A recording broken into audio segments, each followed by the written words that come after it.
కామారెడ్డి జిల్లాలోని దోమకొండ మండల కేంద్ర శివార్లో సుమారు 3000 ఈత చెట్లు మంటలకు ఆహుతయ్యాయని పోలీసులు ఫిర్యాదు వచ్చింది. దోమకొండ గ్రామ శివార్లోని కౌండిన్య గౌడ సంఘానికి చెందిన ఈతవనం దోమకొండ శివార్లో ఉంది. ఈతవనంలో ఆదివారం నాడు మధ్యాహ్నం ప్రమాదవశాత్తు మంటలంటుకున్నాయి. ఈ ప్రమాదంలో సుమారు 3000 ఈత చెట్లు అగ్నికి ఆహుతయ్యాయి. ఈతవనాల దగ్ధంపై గౌడ సంఘం వారు పోలీసులకు ఫిర్యాదు చేశారు.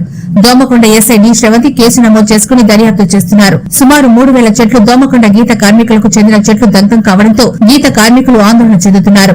ఈతవనం దగ్ధంపై దోమకొండ మండల కేంద్రంలో చెందిన గీత కార్మికులు కుటుంబాలు సంఘ సభ్యులు తీవ్ర ఆవేదన వ్యక్తం చేస్తున్నారు. వందలాది కుటుంబాలు ఈతవనంపై ఆధారపడి జీవిస్తూ ఉండడంతో ఈతవనం దగ్ధం కావడం పట్ల సర్వత్రా ఆందోళన అనిశ్చితి నెలకొంది. మాది దోమకొండ. మేము గీతా కార్మికులందరం మేము వచ్చినాము. కళ్ళు మా దగ్గర ఉంటది. అటువంటిది ఇంత వనంను తెల్లందాకా ఎవరో గుర్తు తెలియని వ్యక్తులు అంటిపెట్టారు. అదని విషయంలో మేము పోలీస్ స్టేషన్ కూడా ఎక్సైజ్ డిపార్ట్మెంట్ కూడా చెప్పినాము. పోలీస్ స్టేషన్ లో కూడా కంప్లైంట్ చేయడానికి వెళ్తున్నాము. కనుక మీరు గవర్నమెంట్ సహకరించి మాకు వనానికి పెంచుకోవడానికి దానికి కొంచెం ఏదన్నా ఏమన్నా చేయగలరు. మేము రాత్రి సుమారు 8 గంటల 9 గంటల ప్రాంతంలో వచ్చి పక్కనే ఒక ట్రాన్స్ఫారం ఉన్నది. ట్రాన్స్ఫారం పేలుతుందేమన్న ఉద్దేశంతో ట్రాన్స్ఫారం కూడా బంద్ చేయించినాము. ట్రాన్స్ఫారం బంద్ చేయించిన వాళ్ళు ఎవరు రాలేరు. ఫైర్ ఇంజిన్ ఫోన్ చేసినాము.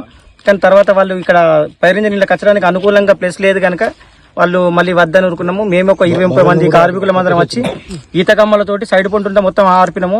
అయినా కానీ ఇంచుమించుగా మాకు ఒక 3000-3500 చెట్టు మొత్తం కాలిపోయింది. చాలా కొత్త